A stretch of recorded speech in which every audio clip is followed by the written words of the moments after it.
You are now live. Okay, we're ready. Okay.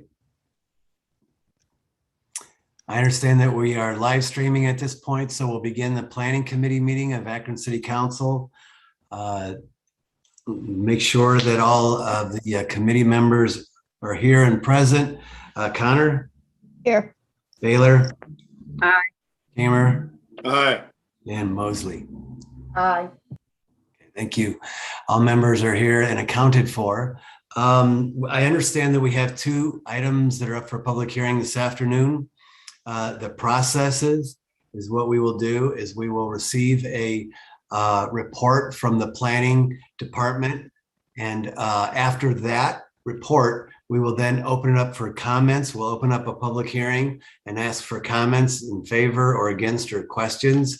After that's over, we will close the public hearing. We'll then ask council committee members if they have questions or comments. We will then open up to all of council for questions or comments during this afternoon's hearing.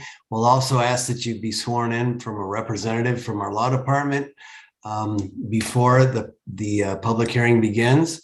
This evening, we will, in essence, repeat that process. And we will then make a recommendation is the only substantive difference between this afternoon and this evening is that we will, the committee will make a recommendation to all of city council in terms of either in favor, against, or to table the item to refer it to take time. So those are the processes that we will be taking here this afternoon, this evening. And so with that, short of anything else to come before us, we will begin and have the first item that's up for public hearing here today, which is ordinance authorizing conditional use to rebuild a gas station and convenience store 2129 South Main Street. Yes, thank you, Mr. Chairman, committee members. I don't know, do we want to swear people in first on that? No, go ahead and make your report and then we'll swear. Okay, sure. So Speedway LLC is seeking approval to reconstruct an automobile service station and convenience store at the northeast corner of South Main Street and East Waterloo Road. The petitioner recently acquired the adjacent property to the east, a former auto repair shop on East Waterloo Road. That structure, as well as the current Speedway store, would be raised in order to redevelop the lot with a new modern gasoline station and convenience store. The store would be situated in the same general vicinity as on the lot, meeting all setback requirements. The current canopy with 5 pump islands would be replaced with a wider canopy covering 8 islands. A single row of 26 parking spaces would be provided, and sidewalk access from Main Street would provide pedestrian access directly to the convenience store. Signage would consist of a single goalpost double column pole sign, 29 feet 5 inches in height, which meets code for height. The pole sign would feature the Speedway logo atop 3 lines of electronic changeable copy for fuel pricing. Additional signage for store programs would be at the bottom with plans showing 8 feet of clearance below. As a whole, the proposed redevelopment of the Speedway service station and convenience store will be an attractive addition to the Firestone Park neighborhood. The traffic engineer recommends maintaining the 10 feet of clearance height, however, for the pole sign. The reduction in the number of curb cuts and their relocation further from the intersection should increase safety and reduce congestion. An objective of the Land Use and Development Guide Plan is to promote good design standards for buildings, signage, and parking areas. The new configuration of the Speedway store would provide better circulation to, from, and within the property. Both Planning Commission and planning staff recommend approval subject to conditions. Thank you. Thank you for that report, Mr. Antonucci. At this point, we'd like to swear in anyone who wishes to testify before the committee. Rebecca Advent, we will ask that you do that at this time. Sure. Those wishing to testify before the committee, please raise your right hand. And please take yourself off mute if possible. Do you swear or affirm that the testimony you're about to give is the truth? If so, please answer, I do. I do. Okay, thank you very much, Ms. Advent. We will open up the public hearing at this time and we'll ask if there's anyone wishing to speak in favor of the conditional use request at 2129 South Main Street. And if you could please, for the committee, provide testimony, brief comments. We'd also like to hear your name and address. Thank you. Anyone wishing to speak? Yes, sir. You're muted, so if you unmute yourself, please. There we go. How about now? Can you hear me now? Yes, thank you. Wonderful. My name is Glenn Wolf. I'm with the Eads Group. We're a civil engineering consultant firm for Speedway. John Barron is with me here as well, and we'd like to describe the project to you and talk about it in detail. I'm not sure the time or length of availability that we have to speak, so if you would, please shut me down whenever it's appropriate, and we'll go from there. But Speedway currently owns and operates a convenience store at the corner of Waterloo on South Main Street. They recently acquired a piece of property directly adjacent to it on Waterloo Road, and they plan to rebuild the same type of store but larger, and certainly make some improvements. Currently, there are 5 pumps there now, and they're proposing to construct 8, so it will be a total of 16 fueling positions. And that fuel there would be your standard regular and premium. It will offer auto diesel, but I want to make sure everybody's clear that there will be no semi-truck lanes or facilities for larger trucks. So this will be auto diesel only at this location. They're going to rebuild the store, the canopy, the asphalt parking, the underground storage tanks, the trash enclosure, everything. It's a complete rebuild of that facility. Currently, right now, there are 5 curb cuts on the existing parcel and 2 on the adjacent parcel that they just acquired, for a total of 7 curb cuts. The proposed site development includes 2 on South Main and 1 on Waterloo, for a total of 3. So we're going to be reducing those curb cuts from 7 to 3. In addition, we made a conscious effort to move those curb cuts further away from the intersection for additional safety. We are requesting a conditional use. There is a small section of the existing parcel in the back right corner that is zoned single family. The remainder of both lots are retail business, which is a U3 from what I understand. So we're requesting that conditional use. We're also requesting a few variances. The first variance is on the width of the driveways. The current maximum, according to code, is 25 feet. So that we can get our fueling truck into the station and out safely, we're requesting 35 on Waterloo. And then to assist on stacking on South Main, we're requesting a width of 30 feet for one of those curb cuts. The second curb cut on Waterloo, we are certainly able to make that. That one would be 24 feet, which would be standard. So we're accommodating that maximum width where we're able to. Those 2 that'll handle a fair amount of traffic, we're requesting slightly wider. The second request we had for variance involves the goalpost sign. My understanding is the current code states that the bottom of the sign should be 10 feet above the ground. That is a 30-foot tall sign that has the Speedway logo and pricing for the different grades of gasoline and so forth. We've requested that be 8 feet, so we're asking for a variance to lower that down to 8. The third variance involves signage, and here we were a little unclear of what signage was included in that total maximum amount. By the code, 330 square feet is the maximum. And with the informational signage and the safety warnings and things like that go along with the fueling station, we've included all of those signs for a total of 443.63 square feet. Apologize, we're engineers. We like to use the decimal point there. Sorry about that. But so we're requesting a little bit of an increase in signage to handle some of those safety issues and signage that you would find at the pump. The pricer sign, the electronic sign that displays the cost per gallon for the various grades of fuel, The code states the maximum height is 14 inches. We found that for safety standpoint and good visibility, that 18-inch is more appropriate. So we're requesting an increase in those signs. Those signs do not flash, they don't blink, they don't move. They are, they only change when the price of fuel changes. They're a solid sign, and they should not be distracting, but somebody moving along the roadway can quickly identify the sign and make a decision to turn or continue to go straight. And then the last variance that we had asked for involves the number of shade trees along the frontage of the property. The ordinance requires a certain amount of shrubbery and deciduous trees. Our landscaping plan certainly provides the shrubbery that is requested. However, because of the power lines and some visibility and things of that nature, we're asking to eliminate those deciduous trees along the front.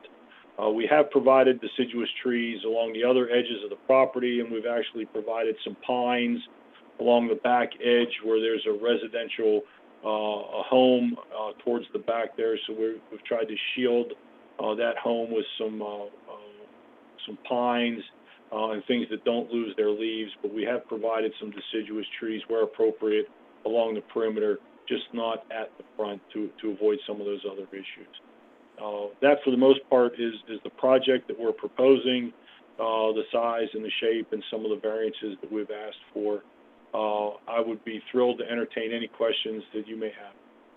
Thank you. Thank you very much, Mr. Wolf. Thank you. Mr. Barron, did you have any comments? No, I think Glenn pretty much covered everything I would go over. All right, thank you. Thank you both. Is there a Mr. Miller present? He was not able to attend today. Okay, doke. We're attending on his behalf.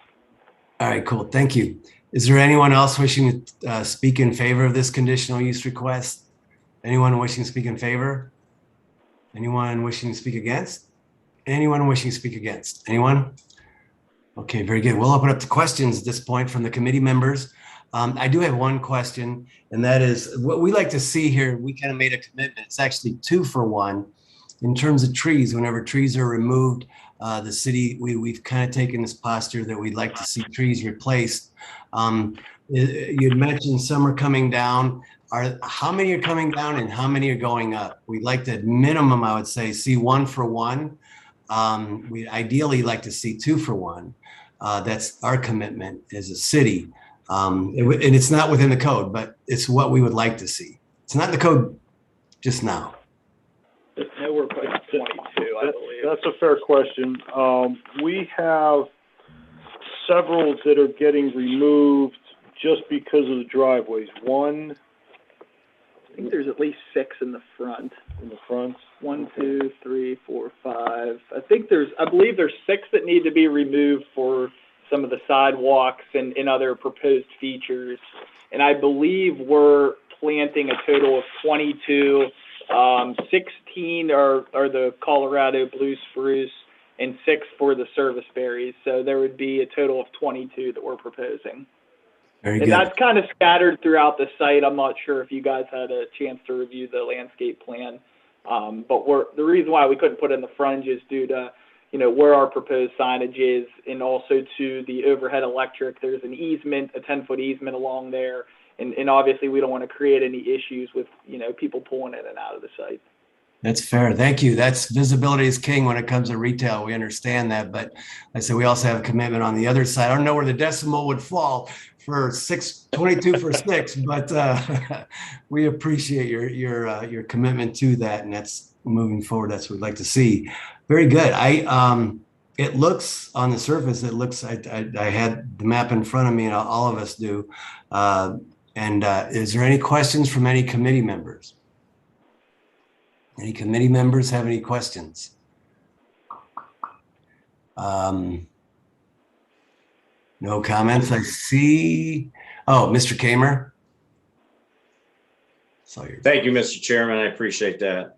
I got a couple questions if you're okay with this. My first one is directed towards Mike Annucci in regards to the planning commission and any possible phone calls that he might have got in opposition. Yeah, actually, we have not had any opposition on this. There was no opposition at Planning Commission either. So, yep. All right, thank you. So my other question would be to the gentleman speaking today. I do see where our clerk of council sent out these couple PDFs to us, and I'm actually looking at the one where it's very professionally done, where you actually see the outside of the gas station from Waterloo Road and the intersection of Waterloo Road and Main Street. I do see the other diagrams that I have here, and they're black and white, but I was just wondering if you were able to get me some better photographs or drawings in regards to what the back of the property might look like.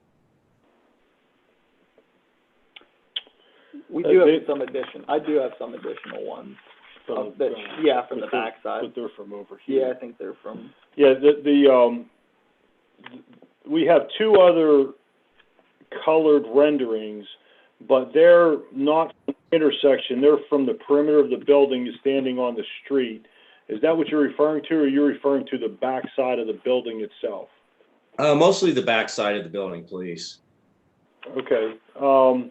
I don't have anything. The best thing that would probably be able to show that would be the landscaping plan. And I don't know what plans you have in front of you. Are we able to share our screen? Sarah? Yes, you should be able to now. Because I was able to. I think. Let me see if I can pull it up. So John's pulling them up now. Is he talking about this right here? We can look at that. There's a shot back here. There we go. So let's see if we can. Okay, share. let's hold on 1 second here, guys. Okay. Well, Okay, I got John here because I got the engineering part down, the computer part. I don't have. Can you guys see that? not yet. I just heard a beep. Here, hold on 1 second here. There we go. It's beginning. Yeah, there we are. Okay, so that is perhaps a portion of what we're being asked to show. I mean, that shows the brick across the back. It shows, the doorways. It shows that driveway that we're going to have come around the back. Is that the type of visual that you're looking for, or more in the back corner of the building? No, that's actually perfect. And if you're able to give me the other side of the property, that'd even be better too. This is the existing conditions, and this is the proposed conditions, just so you have a comparison. We have one. I don't know if I have. I Okay. did this. Yeah, I think these were the only 6 that I had. Okay, so that one there is from the other corner on Waterloo.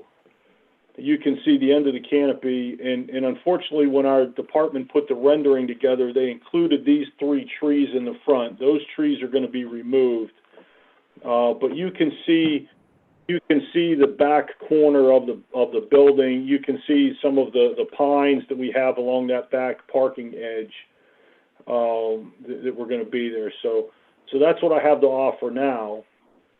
That brickwork on that building goes around the back corner. John, are you able to pull the landscaping plan up? Yeah. Okay, so that back corner there, as you can see, coming from the canopy, you're going to be able to go around the right side of the building and across the back side out to the street. And what that provides us for is the property owner in the back corner, they have a right of way to get out of their home through this commercial property, and that allows us to fulfill that requirement to them, and still be able to get some traffic in and out. So we've included, there's some signage right there that says, private do not enter going into their driveway, so there's no misunderstandings of what's where. The signage is in that corner there. And then we've got some pines on that edge as well. Now the corner, making that turn coming around the corner of the building is fairly sharp. So we've got some bollards placed there on the sidewalk. The sidewalk goes around from the front of the building to the back side of the building as well. And the area there in gray, that will be grass. So we think we've accommodated that property owner in the back, so he's got appropriate access. We've tried to shield him as best we can with some signage and some landscaping. We're picking up, there's a stormwater inlet in that back corner by his driveway, so that water is collected, so that we're not putting additional stormwater onto his property. And we've done for the whole property, I didn't mention, we have a stormwater management plan that meets your ordinance, that's going to collect that water and detain it and release it slowly, things of that nature. On this right corner, or on the left corner here, while John has it pulled up, we have a sidewalk ramp that comes down to the main roadway there. So as far as the amenities for the site, we think we've done an appropriate job of trying to address all the concerns and the issues that we found.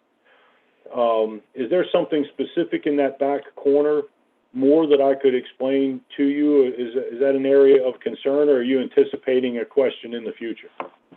No, I appreciate that. Usually when these are presented to us council members, I'm guessing majority of our concerns come from neighbors, private property residents. So I just wanted to make sure the back of this property is obviously, if we do have any concerns moving forward, they're to their likings. No, this is perfect. I appreciate you going into detail in regards to this. Now, whenever we try to shield a residence similar to this, we've got two options. One is a hard wall, like a 6 foot tall PVC vinyl fence or something like that.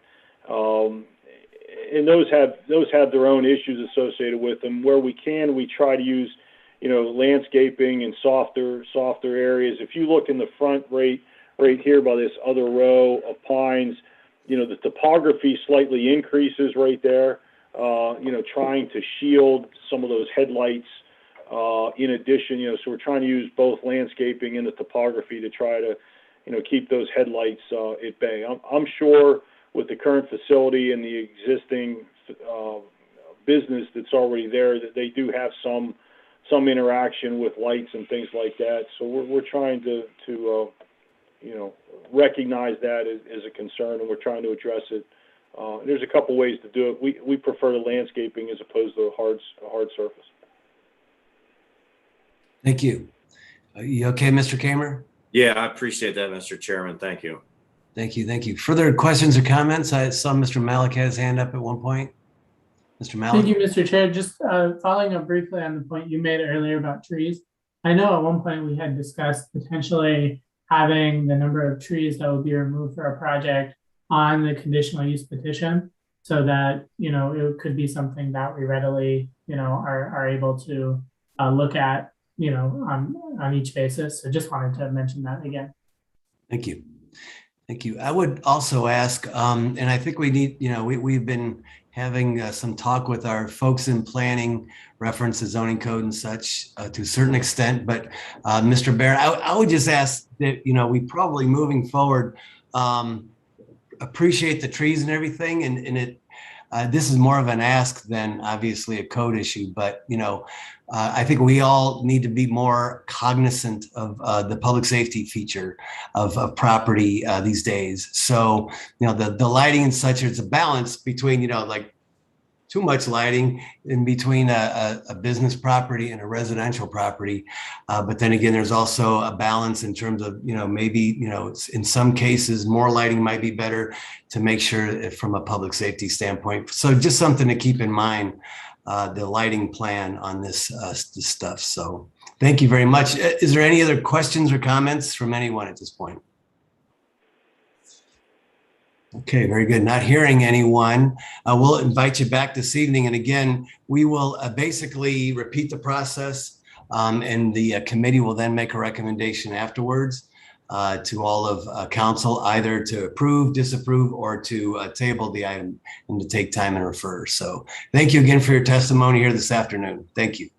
Appreciate it. Thank you so much. Take care now. Yep, thanks. Thanks. Thank you all. Okay, very good.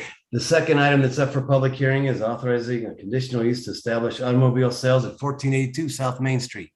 Mr. Antonucci, take it away. Yes, thank you, Mr. Chairman, committee members. Hexagon Investments LLC is seeking permission to establish used car sales within the property, which is partially zoned retail business use district, U3, and is within the Firestone Park redevelopment plan area.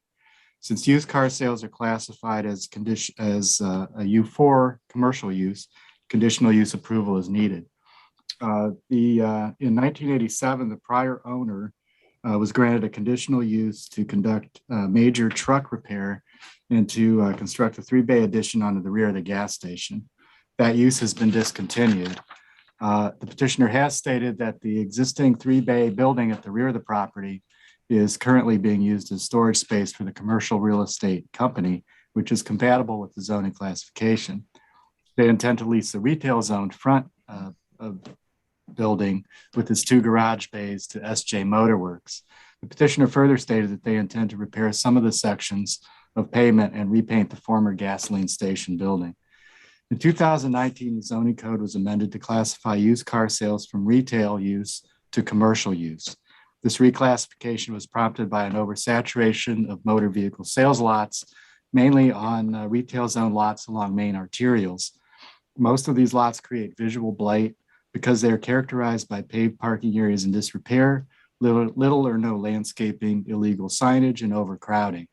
Objectives of the Land Use and Development Guide Plan include phasing out incompatible uses from viable retail business districts. As such, the planning staff is of the opinion that the proposed use will lead to overcrowding, blight, and oversaturation at this intersection. The proposed location contains only approximately 12,000 square feet of area. The proposed used car lot would be highly visible at this intersection within the Firestone redevelopment area. An existing auto sales business is located within the same block as the proposed use. Furthermore, there are 6 additional used car lots along South Main Street from Cole Avenue south to Waterloo Road. The planning staff's of the opinion that there are more suitable commercially zoned locations to establish the used car sales and does not support this request. Both planning staff and planning commission recommend its approval. Thank you. Thank you for your report, Mr. Antonucci. Is there anyone here? I noticed that no one earlier had signed up. Anyone here wishing to, I'll open up the public hearing. Anyone here wishing to speak in favor of this or against or anything whatsoever on this particular item? Anyone wishing to speak in favor? Anyone in favor? Anyone against? Anyone against? Okay, we're not seeing anyone, so no one to be sworn in on this particular item. Is there any questions or comments from any committee members? Any committee members have any questions or comments? Any council members have any questions or comments? Anybody? Okay, nobody. So therefore, we will close the public hearing and we'll move on to the balance of the agenda, which I'm going to recommend that we take time short of any concerns or questions, and we'll move into the new list of legislation, of which we have one item. This may take a couple minutes. So ordinance authorizing the director of the Department of Planning and Urban Development to enter into an agreement or agreements with local agencies to carry out the Emergency Solutions Grant Program for program year 2021, all in furtherance with Mayor Horrigan's objective of supporting local emergency and transitional homeless shelters to provide shelter and supportive services to homeless individuals and families, and to prevent an individual or family from moving into an emergency shelter through housing relocation and stabilization services. So there's someone here wishing to speak on this item? Yes, that would be me. Helen Tillman. Yeah, yes, sir. Good afternoon, Mr. Chair and committee members. The city of Akron will receive approximately $524,000 from the 2021 Emergency Solutions Grant Program for allocation. These funds come directly to the city from the Department of Housing and Urban Development. HUD has specified that a portion of the funds must be allocated for homeless prevention and rapid rehousing activities. The 2001 ESG funding cycle, we received 6 applications requesting approximately $556,000. After review, the planning department is recommending that we fund all 6 homeless service providers this year. Of those, 4 are emergency shelter providers. 1 is a transitional shelter provider, and the final agency will provide the homeless prevention and rapid rehousing assistance for families, individuals on the verge of entering the homeless systems, or rapidly rehousing those that are already in the system. Shelters will serve single women, women with children, single parent families with children, and 2-parent families. All funded shelter activity has been identified as a need within the continuum of care. Agencies must have the ability to leverage other funds per HUD guidelines. Also included in the legislation is approximately $30,000 to fund the homeless management information system, which is a HUD requirement that all continuum of cares in all communities have an HMIS system in place serving the homeless. The city of Cuyahoga Falls and Summit County and Barberton are also contributing to this program as well. With that, we ask for a suspension of the rules and passage tonight, if at all possible. Thank you. Okay, thank you for that report, Ms. Tomic. Is there, I know you asked for suspension of the rules. Is there a deadline or something looming or? So these funds are 2021 funds. So the year started in January of 21. We're in October right now. We just received our money from HUD about 2 weeks ago. So we are trying to get these funds to the agencies as soon as possible. And next Monday is a holiday. Okay. I'll open it up to any questions or comments from any committee members at this juncture. Any committee members have any questions or comments? Okay, Ms. Mosley, is your hand up?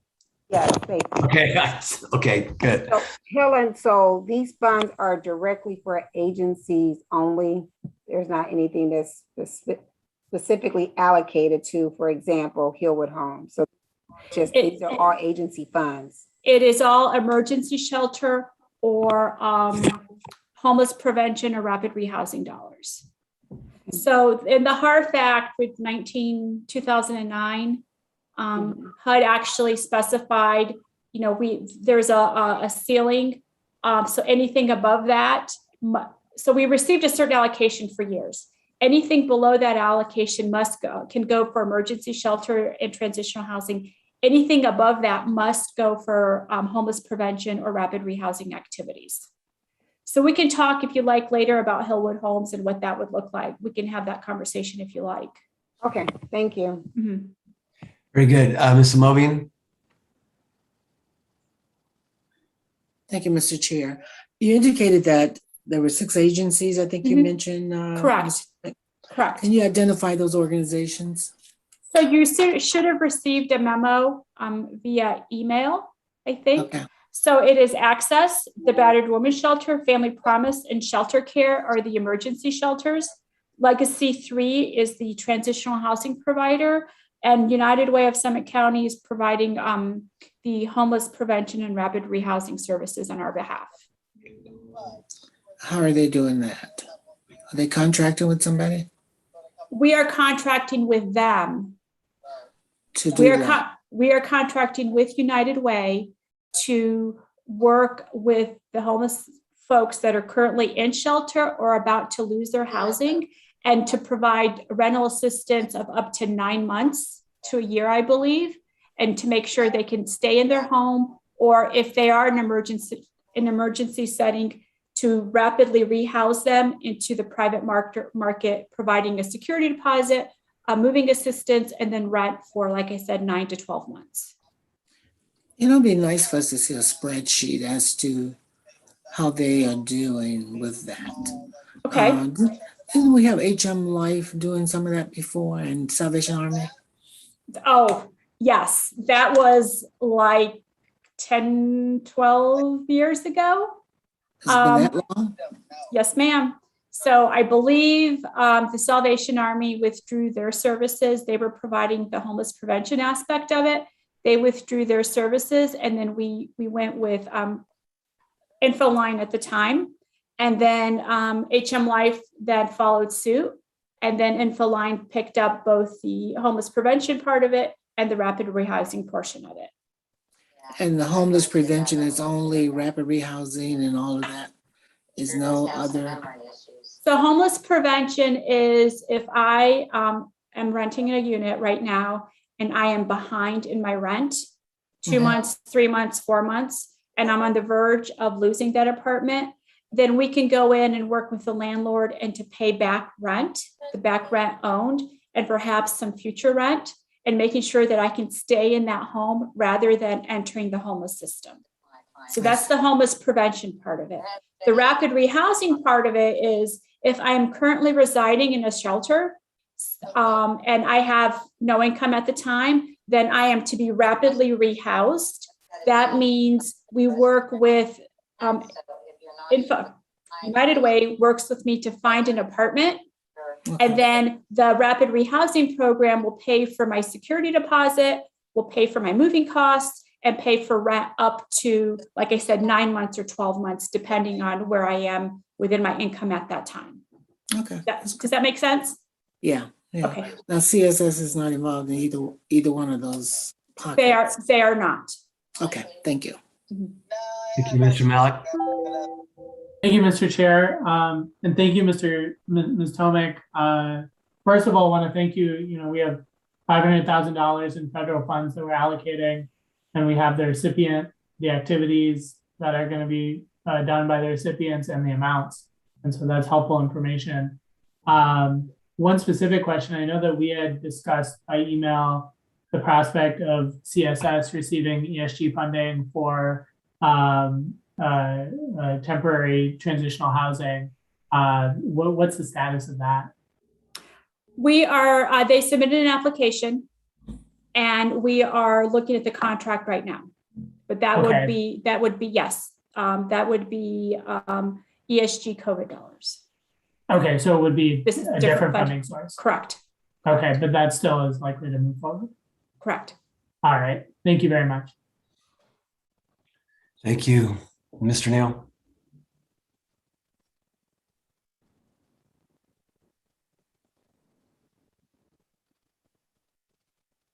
Mr. Neal? Seems as though you're muted, but not really, because the mute thing isn't on. Unable to hear you. Is anybody else having this problem? I can't hear you either. Do you want to try to call in? Sign language. Yeah, maybe we'll work on that, Sarah. Mr. Neal, we'll work on that. In the meantime, Tara Mosley, if you'd like to have any comments, and we'll try to get Mr. Neal on. Okay, thank you. Helen, I want to piggyback a little off of what Councilwoman Amobian asked for and requested. So when I'm looking, at the activities on here, it has operating and services. Can you send us a spreadsheet of how much, do you guys tell them how much has to be allocated for operating, or do you know that? Or because I notice a lot of this seems to be operating. So I'm just trying to figure out how much is allocated for services when it seems like so much of it is for operating. So what happens is when they submit their applications to us, and let's just say access, we'll just throw that one out. They may have submitted a grant to a request to us for $250,000. And the other ones might have submitted $50,000 each, okay?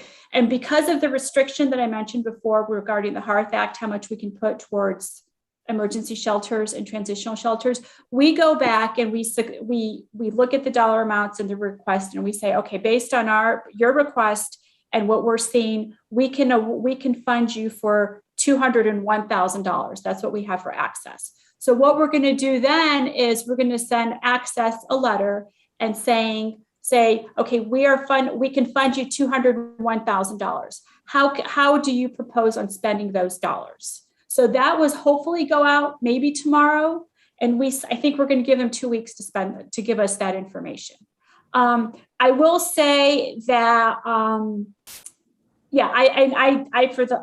couldn't tell you operating is, I mean, they all have bills to pay. So what operating means is paying for their cooking, for their cooks, paying for folks to do the laundry, paying for the cleaning services, paying for regular staff. And the services may be the client services where they work with the clients and say, you know, the case manager services and the life skills training part of it. But I can get that information for you. Okay, thank you. Would you rather give it based on their application or based on what we're going to fund? What we're funding. So that might be maybe 3 or 4 weeks out. That's fine. That's fine. Okay. Very good. Mr. Neal? Can you hear me now, sir? Yes, thank you. Yep. But it shows you're on mute, but that's okay. Yeah, I'm on two devices. Okay. Helen, thank you. And you've helped me with this before. If you can let me know the population that we serve with these dollars. Do we know the demographic? Because I know one of the growing homeless populations are young boys and girls as well. Do we know if we serve that population? Because I know of some agencies like Harmony House and one that's getting ready to open up called Peace House, that these funds, I'd like to see us direct some funds to them and help them build their capacity, because they are serving a population that may be missed by some of these agencies. So I do know that Harmony House has been, there's been some moving around within the continuum of care. Some agencies were no longer able to carry out some of their youth programs, and Harmony House has picked up on that. So that is that's the continuum of care side of it. And I know they're getting money on that end. The second one you mentioned, Peace House. Yeah, it's one that's just getting started. Okay. A group of young men that are paying for that out of pocket. But as we look at holistically addressing the issues in our community, I believe that they would be a good community partner. So we can start conversations with them and then, you know, have them enrolled in the HMIS system and become a part of the continuum of care. And then we can look and see about perhaps next year. And I hope this process is sooner rather than later next year, but this is all based on HUD funding too. So we are kind of restricted in timing, but we can have those conversations with them. Yeah. Are we, and I know we can't we have to be careful with some things that are in our regular budget compared to American Rescue Plan dollars, but are we streamlining to see where we could fill in the gaps, either with these dollars or with American Rescue Plan dollars? So, I mean, because to wait till next year, if we don't have to wait till next year to help these groups, that's a whole year that the population that they serve will go unserved. So I don't know with the American Rescue Plan dollars. We will have to look at that. I do know there are COVID ESG dollars that we can also have those conversations with them as well. And you can give me that contact information and I can reach out to them and see what they're doing and see, you know, what direction we can go in. Okay, I appreciate that. Yeah, because one of the two main metrics that's bringing these dollars into our community are poverty and housing instability. So they can definitely be used. So yes. Thank you. Appreciate it. I'll reach out to you afterwards. Thank you. Okay. Thank you. Thank you, Mr. Yes, Chair. sir. Oh, yes, sir. Further questions or comments from anyone? Anyone? Okay, Helen, I understand that there's a sense of urgency on this. And given that this is accepting those funds, and if you can make it clear for us exactly, you know, what the commitments that you made in terms of make it clear for us before tonight, we'd appreciate that. And with that, we will then I'll entertain a motion for suspension of the rules. I'll make that motion for suspension of the rules. Is there a second? Second. All those in favor signify by saying aye. Aye. Again? Can I just ask a quick question? Commitments, did you not receive the email? Sarah, was that sent out to them? It was, yes. Holly forwarded that on Friday. Okay, so you all should have the recommendations via email. Okay. Very And that good. Any- spells it all out. So Yeah. that's got all the allocations to each agency. Okay, I'm just going to ask everyone, thank you for pointing that out. I'm going to ask that everyone review that before this evening. Thank you. Terrific, and thank you. Anyone else, anything? We do have a presentation at 1:30, it's 1:49. With regards to the housing in downtown Akron. I had asked that Susie Graham from the Downtown Akron Partnership provide us with a little bit of time in terms of letting us know what's going on, especially reference the housing in downtown Akron and where we're at and what's happening. Kind of a little bit of an update for all of council and committee. And so with that, I'm going to turn it over to you, Susie Graham. Mr. Chair, I'm sorry to interrupt, but that was scheduled for the Housing and Neighborhood Assistance Committee. Okay, very good. Then And we want to adjourn how would planning you and- want us to proceed? I was going to say, do you want to adjourn planning and economic development and move into the housing? Sure. Okay. That's fine. Okay, thank you for that. Thank you. Sure. We'll adjourn. All those in favor of adjourning planning signify by saying aye. Aye. Okay, very good. We're adjourned. And now we'll begin the Housing Committee meeting of Akron City Council. Thank you. Roll call, Ms. Viviano. Esco, Aye. Holland, Aye. Mosley, Aye. McKittrick, Aye. Connor. Aye. Okay, very All good. members are present. Thank you. Thank you. Very good. We'll try take two, Susie Graham, and we'd love to hear what's happening, reference the downtown area and with regards to housing specifically. And we'll go from there. We'll open up for questions. Thank you so much, Mr. Chairman, and thank you, committee, for listening in and inviting me to give you a brief update on the housing and residential development in downtown Akron. So in March of 2018, Council approved the Downtown Akron Redevelopment Plan. At that time, the recommendation for new housing or new residential development in downtown being market rate apartments was to build between 1,000 and 1,200 new market rate apartments in downtown to help stimulate our economy in downtown and balance out our live, work, and play pillars. A little bit, our work pillar was extremely high or has been historically very high and was sort of not in balance with our residential pillar. And then our play pillar is also sort of in between the two. So in an effort to do that, since that time, 530 occupable units have come online with another 200 that are planned. 139 units are in construction. Those are new units in construction. They were actually mentioned in a Crane's article today in the building is called the Goodrich in Canal Place. And then we've got 468 units in renovation. So those were existing units. Most of them, or I should say a good part of them, were student housing that have been renovated into market rate housing. And some of them are the units that are in the Mayflower that have been converted, really just updated. They remain affordable housing units, but have been updated so they're a much more user-friendly product than what had been there historically. So since 2018, we've seen about $156 million of private investment in downtown, converting those units. And there are 348 units that are that have been completed or in construction since 2018.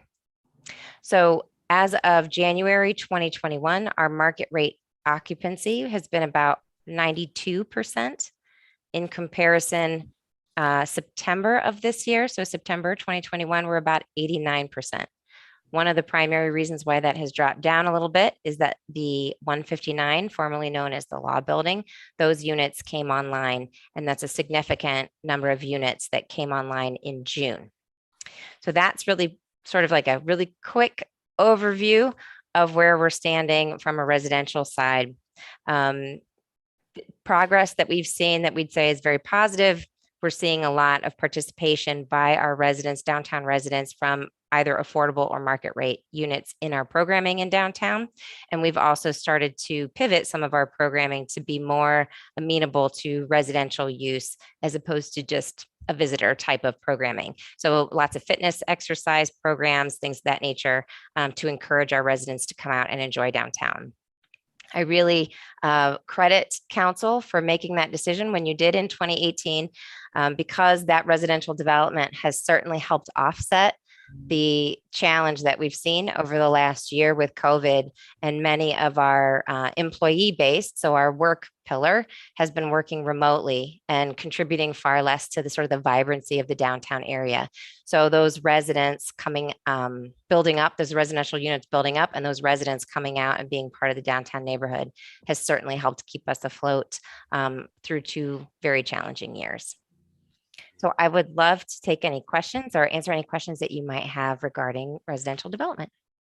Thank you. Thank you, Susie, for your presentation and for updating us in terms of what's kind of happening in terms of the residential side in downtown, which is evolving into, I like that. And I recall us talking about the live, work, play aspect of downtown and what that needs to be, and especially with COVID and how long it's going to take to get this behind us, perhaps, if ever.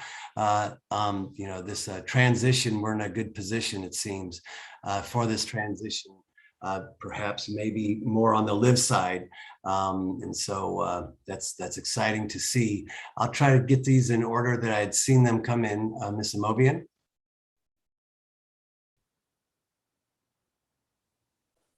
Thank you, Mr. Chair. Could you, and thank you, Ms. Graham, for your report. Could you tell us in terms of the occupancy, are we finding new residents from out of town, or people just moving from different parts of the city to downtown? What are we finding in terms of the occupancy? It's a great question. I can tell you anecdotally, and we can go back to some of the property owners to see if they can give us more detail on that. What we've heard from most property owners is that we see a lot of folks who are working for the hospital systems, as well as graduate students and professional students, like postgraduate students. Those would be mostly out of town folks. And then we've also seen an influx of people who are really just looking to take advantage of the more urban lifestyle. So people who do not have young children at home, they might be empty nesters. Some of them do have children. So we do see some people moving in with children, employees of Gojo, employees of First Energy. Still, even with remote, there are people who are working from their downtown living. So they're getting a little bit of both the work pillar and the visitor pillar, which I think is some place where we can grow into as a downtown neighborhood as well. I'd be happy to follow up with property ownership and see if they can share more. We are going to survey our residents as well, and we can ask that question in our residential survey. It's a great one. Thank you. Thank you, Ms. Holland. Thank you, Mr. Chair, and thank you, Ms. Graham, for the report. I think that this is truly one of the most exciting things going on right now. I believe that Councilwoman Amobian partially asked and got a great response to one of my questions. I am interested in understanding more about who's moving in. And I'm also interested just from, wanting to know more about my neighbors and certainly about Ward 1 residents, but also just, I think on behalf of maybe everyone involved in the city, that curious to know whether you've had feedback from the residents as to what they'd like to see more of, what amenities, what services, what's to come, what's your dream? Yes, excellent question. And also sort of dovetailing back to Councilwoman Amobian's question about where are people coming from. I'd be curious to see, are we moving people around or are we attracting new people in? And then eventually, if some of them are that sort of graduate student level or resident level, do they stay, which would be, right? That's where we really want to go, is that we're attracting people in, or even just attracting our younger generation to stay. And that downtown could be part of that sort of, I don't want to say lure, but attraction to keep folks in the neighborhood, and certainly working for some of our great employers here. When we asked the question, so through our programming survey that we recently launched, we did get feedback, and we know some of those folks are residents. This is going to sound sort of silly, but dog-centered programming has been very popular. And so we've seen more dogs in downtown than we've ever seen before, which is wonderful. Again, that's a great way to help animate spaces. We have prepared for them, and we've put up some dog waste stations and things of that nature, as well as done some experimental programming. So this summer, we introduced a Thank Dog boot camp, where you could do some physical fitness training alongside of your dog. Sounds really silly, but it's a lot of fun, and sort of another great way just to sort of get out, especially when so many people are sort of locked in, and come out and enjoy the neighborhood. So dog-centered programming, a continued desire to see more things to do. So our food businesses, there's always like hey, can we have more options when it comes to food, and some that are more specific. So some of our food providers are generalists, and I think people who are more foodies are looking for specific, I want a soul food restaurant. I want a tapas restaurant, very focused and less general. So I see that being a next step sort of organically, but definitely things to do. So the Civic opening up the night stage is fantastic. Those uses very complementary for downtown living and residents, but just sort of building more on things to do. I think that's our next big step forward. And then that, along with, as we continue to branch out programming. So we're hearing self-defense. We tried a kickboxing class that we've heard more kickboxing, more yoga. The yoga was exceptionally popular. Even in the height of COVID, with COVID restrictions in place and masking and all that, we were having 40 to 80 people show up for yoga. So yoga has been very popular. Line dancing, also new this summer, that has been very popular as well. And so to complement that programming, excellent public space is of key importance. So the more investment in excellent public space, that sort of provides an even keeled common ground upon which and around which we all can gather, regardless of if we're a resident, if we're a visitor, if we're an employee, if we're a resident that's close into downtown, or if we're a resident from the neighborhood. So that public space investment, which I believe you are, what's the word I'm looking for? You are looking at potentially weighing in on some support for a Lock 3 and Summit Lake. Those types of investments, I think, are good ones because they lift for everyone and create great spaces for everyone to celebrate and come together, which is what we've seen through our programming. It's a very long-winded answer to your question. I apologize. Thank you. Thank you. Yes, thank you. Thank you. Yeah, our previous meeting went a little bit of OT. Mr. Malik, I see your hands up as well. Thank you, Mr. Chair, and thank you, Ms. Graham. I think your answer was comprehensive, not long-winded, but I'll keep my question short. We appreciate all the work that the folks at DAP do to create that programming and to really kind of find new ways to activate downtown. I know I've enjoyed a lot of those things, although I need to do more yoga. But anyways, getting to my question, the affordable housing, what proportion of the current units are affordable? And is that kind of currently limited just to Mayflower units? And I guess what is the goal in terms of affordability as a proportion of the overall number of units? That is an excellent question. I do not want to do math on the spot because that is not my strong suit. So my father taught, but definitely not my strong suit. The Mayflower units are the only ones that are affordable that are counted in the mix that I shared with you. And they have 230, I have it exactly, 232 units of that. So I could sit and do some math, but again, if I do it on the spot, it's going to be bad news. The recommendation, there's a recommendation from the downtown plan. At the time, it was to build to the recommendations, which again included that 1,000 to 1,200 market rate apartments, as well as 200 to 300 for sale units, but that was over a 10-year period. And then those were provided as recommendations. And then it said, just keep an eye on your affordable, because you always want to have that affordable housing mix. Otherwise, you're toppling what should be an equity structure in your downtown neighborhood. So since the Mayflower is gearing, as the leases expire, they are gearing towards an older adult who would be staying in the Mayflower. I do think we want to keep a close eye, because their occupancy, they are nearly full. I think they have maybe 8 units open. So we want to watch that percentage of occupancy. If they're at 100% full, we need to think about where and how do we integrate additional affordable housing into the downtown neighborhood.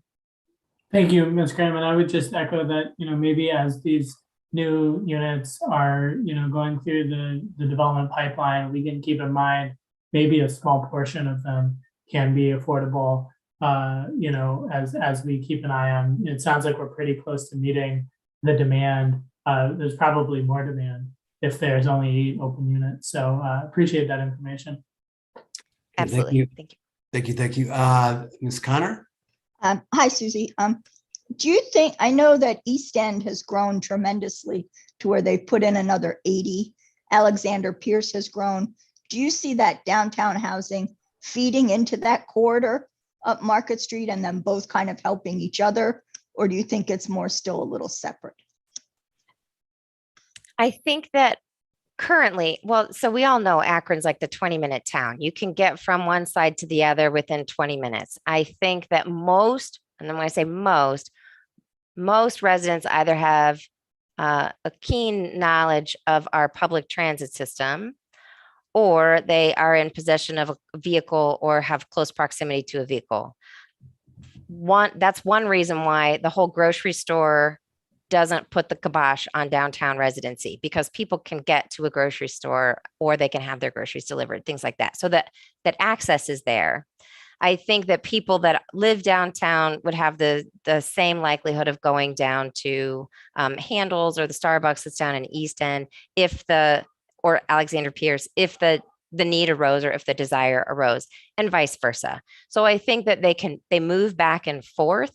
But I don't think that they necessarily contribute to the inherent vibrancy of those pockets. So they're still separate enough that the residents of East End provide a vibrancy there that does not lend itself to downtown, because they're far enough apart. They're not, you can walk to them, you can run to them, you can bike to them, you can, but the general behavior of each of the 2 districts is not to walk between them.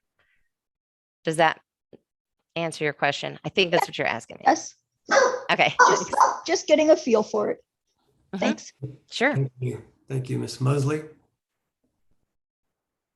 Thank you. Susie, I have a question for you. First, I want to say you are doing a great job downtown. I really appreciate the skating. We might have to bring in some smaller skates for next year, because my grandkids love coming down there to skate. So hats off to you all for bringing that back to downtown. Any ideas on what they're going to do with the old Holiday Inn building? I know they have all the flashing lights going around the top, but just trying to see where we are with that. Yes. So that project is called the Ascend project. It's a TESTA project, and it is still when I talk about units planned, it's within that 200 units that are planned in the pipeline.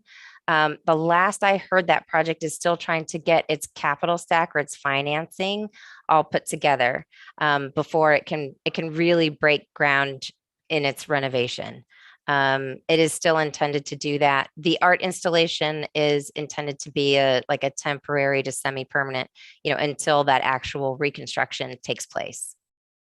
And thank you so much for coming to roller skating. I should have mentioned that as one of the activities, we will look at smaller skates. And if any of you would like to come roller skating this weekend, there is a K-pop dedicated skate and dance from 6 to 9 on Cascade. Thank you. Any further questions or comments? And I apologize, Mr. Segedy, I think you're on. I didn't know. I wanted to give you an opportunity if you'd like to say anything or weigh in or not, that's okay too.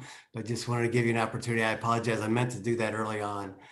Introduce you in case you had any comments. Yeah, thank you, Councilman Fusco. I don't have a whole lot to add to Susie's great presentation. I would just say that Office of Integrated Development most certainly has been making downtown housing a big goal. I think it's a great example of the tax abatement program paying dividends. I think if you were to talk to each of those developers, I don't know that there would be one that would say they would go forward with their project without that program. So and I think Susie's comments were great about in the wake of COVID and all the disruption that it's caused, you know, one of the silver linings is that we've got more people coming downtown. And I know personally, I believe that downtown's future will increasingly be residential, even after the disruption from the pandemic ends. So we're excited. And, if you read the Cranes article that Susie referenced, that particular developer, the Goodrich, is interested in doing more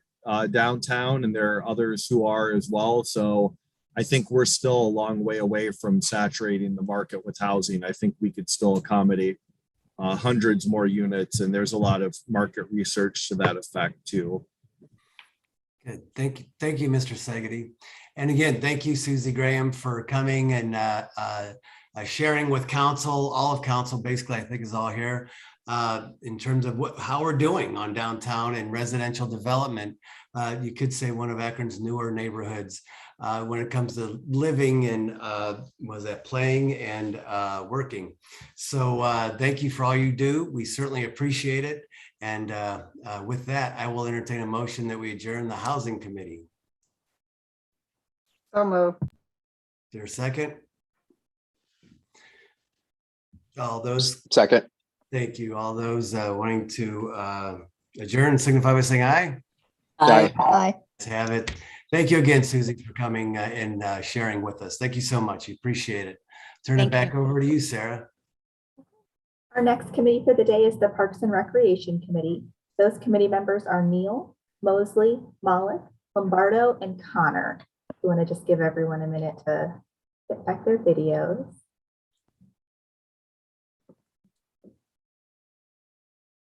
It looks like we have all members here except for Lombardo. Whenever you're ready, Mr. Chair. Just a moment.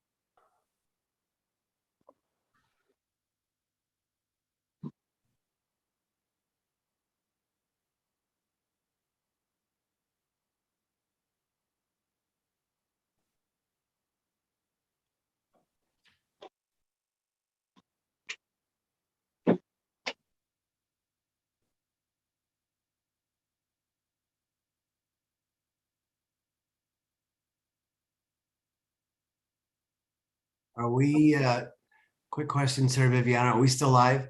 We are. I think we may have just lost our chair. Okay, if I could just briefly ask council to indulge me, Mr. Neal, if I could just real quick. I am aware that Mr. Lombardo is at a funeral today, so unfortunately couldn't attend, but he will be here this evening. Thank you, Mr. Fusco. I did want to, Sarah, we're ready to start whenever you're ready, dear. We're ready. Okay. I'd like to call Park and Recreation meeting to order. If we can please get a approval of the last, meeting's minutes, which took place back in June. I'll make that motion. Second. The motion by Councilwoman Connor, second by Councilman Malik. Any questions? All in favor? Aye. Aye.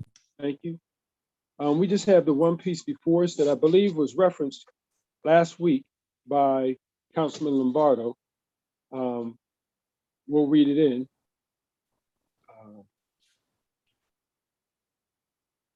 Excuse me, my phone is acting up.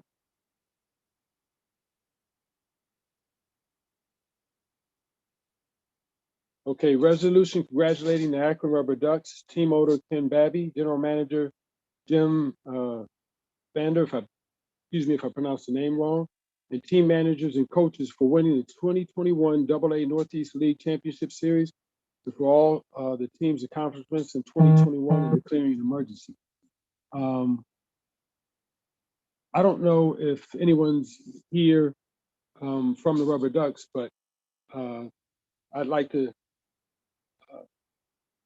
as per Mr. Fusco's piece, I see your hand, Mr. Fusco. Right after Councilman Malik, I'll acknowledge you, because I do want to give respect to Mr. Councilman Phil Lombardo for bringing this in. Councilman Malik? I can defer to Mr. Fusco first.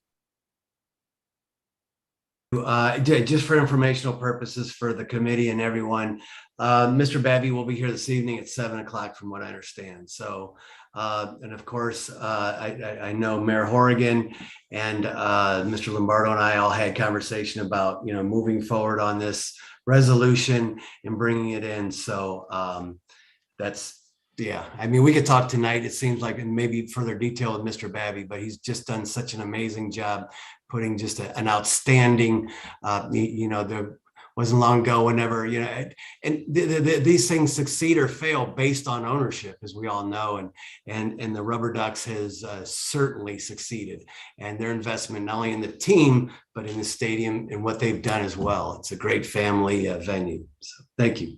Thank you too, Mr. Malik. Good point, Mr. Fusco. Thank you. Mr. Malik?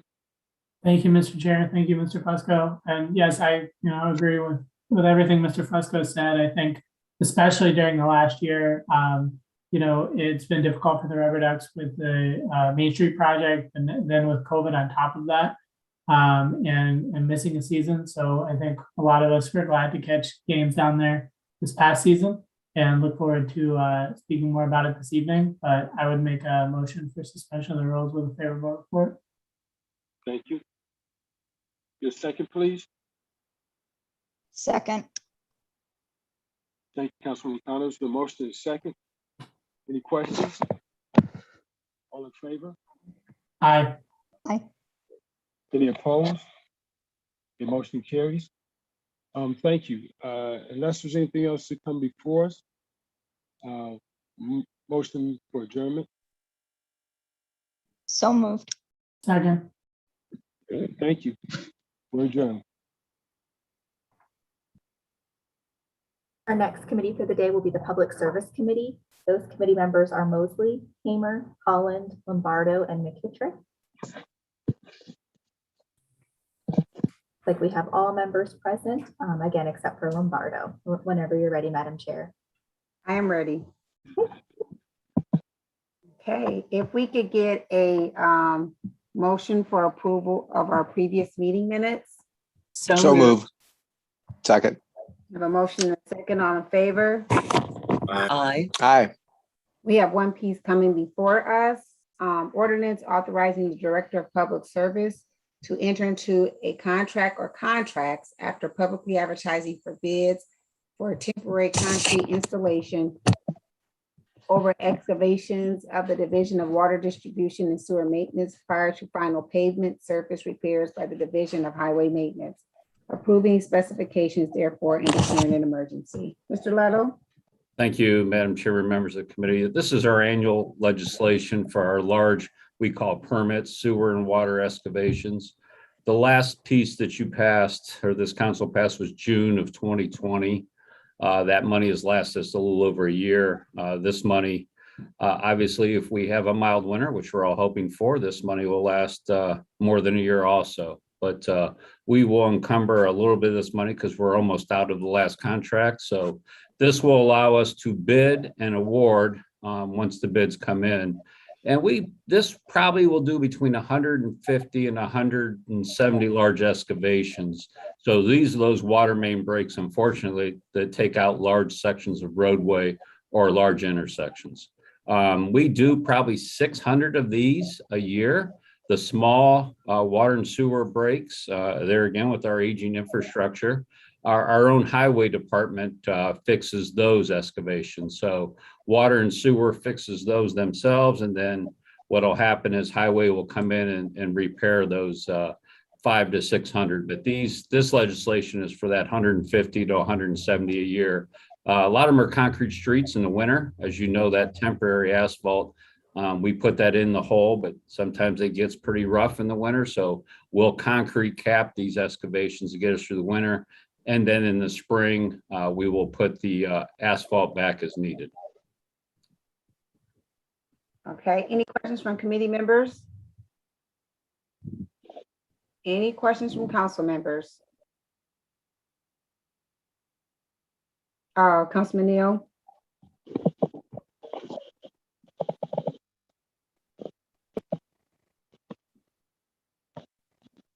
Thank you, Madam Chair. Mr. Luttle, we've had this conversation in the past. Although we don't know when these are going to break, we do have an idea based on past data that we're going to get so many breaks a year. And I remember this kind of ties into what we were talking about with our CSO project. We had talked about trying to build capacity for some of our smaller businesses by making sure that when we have these emergency breaks, they're called out on the job site to do whatever portion of that job they can do. Have we built that infrastructure yet so that we can build capacity of some of these smaller companies? What we've done, Councilman Neal, is with our inclusion marketplace and with Sheena, our new hire, Sheena Fain, and Shelley Goodrich, we have started with our lead service program. So we have got some small minority contractors we've been working with to bid on some of these small contracts. We were very successful in the sidewalk program with Timeline. We carved out $50,000 of the sidewalk program this year, and they performed very well. So we're in the process right now of building that capacity with our lead services. And there again, if you obviously, a lead service, you may have to go down 5 or 7, 8 feet, and you don't have to tear up a bunch of roadway. Some of these large excavations, unfortunately, you have to go down 15 or 18 feet deep. These are the ones that our own personnel cannot do. So we're going to start small, give them some small contracts, see how they do, and hopefully we build capacity. Because unfortunately, when you have to go down 15 or 18 feet deep on a sewer break, the machine alone could be $500,000. So, the job might be $30,000, but there again, you need $500,000 worth of equipment. So that's why we're trying to start with the small stuff and help build that capacity. And then I'm hoping they can build up to be some of these companies that we currently have that do this emergency work. Thank you, sir. You're welcome. Thank you, ma'am. You're welcome. Do you have any other questions from any other council members? Seeing Mr. Luttle, what's your pleasure? Consent's fine, ma'am. Okay, can I get a motion for consent? Motion for consent agenda. Second. Second, all in favor? Aye. And see, we have nothing else coming before us. I can get a motion for adjournment. So moved. Second. I have a motion and a second. All in favor? Aye. Aye. We are adjourned. Thank you. Our next committee for the day is the Public Safety Committee. Those committee members are Kamer, Mosley, Lombardo, Malik, and McKittrick. We do have all members present except for Lombardo. So whenever you're ready, Mr. Chair. Thank you, Sarah. Yes, I'll call the public safety meeting to order. All members are present, like Sarah said, except for Councilman Lombardo. I do need approval of the minutes, please. Motion to approve previous minutes. Second. All right, motion and a second. All in favor? Aye. Aye. Anybody opposed? All right, thank you. We do not have no new pieces in front of us, but we do have one old piece. And Councilman Neal, I'll refer to you to see if you would like to move forward. Thank you, Mr. Chairman. I know last week I said I would. I just had a chance to talk to Mr. Clay Cozart today. He is going to send me his statement on his position. And then there is a statement also coming from the chamber, and I'm waiting for a statement from Bishop Joey Johnson. So would like to give those an opportunity to come in. And honestly, I would like to, I've only heard from a few members of council. What I'm finding is, and I'd asked this question before, and it's critical because we're in the middle of the American Rescue Plan dollars. We've passed legislation here just recently. I expressed my concern over the one with the soccer field. We're passing legislation without a baseline metric for defining equity. And so in my questions with others in their talk, what I'm finding is those who are very comfortable with the resolution are those who are in the work of dealing with equity. They understand the importance of having metrics, standard. Those who have questions about the resolution are those who are thrust into this work because this is a discussion that we're having, but they're seeking training, they're seeking understanding. And so this isn't to force anything on anyone, but it is for us as council to be able to take a lead, taking into consideration all those who will be impacted. So with that, sir, I'm asking for, I know we won't be here next week, so that'll give plenty of time for me to get the letter from Mr. Kozart, as well as the one from the chamber and from Bishop, just stating their positions, be they for or against, so that council could have all the information to make their decision. But I would like to, it would be interesting, even to know amongst those of us on council, what is our understanding, what is council's definition of equity? And if we don't have a baseline for council, what is our individual understanding of equity, since we're passing legislation and making decisions on that? Then last but not least, sir, what metrics do we use to make sure that the policy that we pass is equitable? So with that, sir, I'm going to ask for continued time until I believe it's October 18th. All right, thank you, Councilman. I'll see if there's any questions or comments from committee members or council members real quick, and we can continue time. All right, I don't see any. So we'll just continue time, and we'll take this up in 2 weeks. Thank you, with that, nothing else come before us. We're adjourned. Thank you. Our next committee for the day will begin at 3 o'clock, and that's the Budget and Finance Committee. Those committee members are Freeman, Amobian, Malik, Baylor, and Lombardo. Again, that will begin at 3 o'clock. So we will stop our live stream. You're welcome to step away and rejoin us